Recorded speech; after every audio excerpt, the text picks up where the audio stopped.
how to allow access to photos on Snapchat.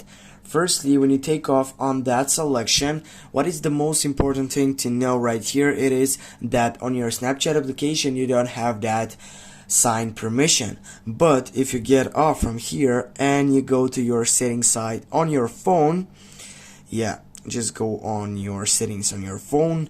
Simply after that, scroll down and go for applications. On the search box on your upper side, tap on it without wasting any time. Just go for Snapchat, and after you get the Snapchat selection right here, what you can do simply you can take off that access on going for permissions. Just go for it. And right from here, guys, you can find out the right option, which is for getting and taking off photos.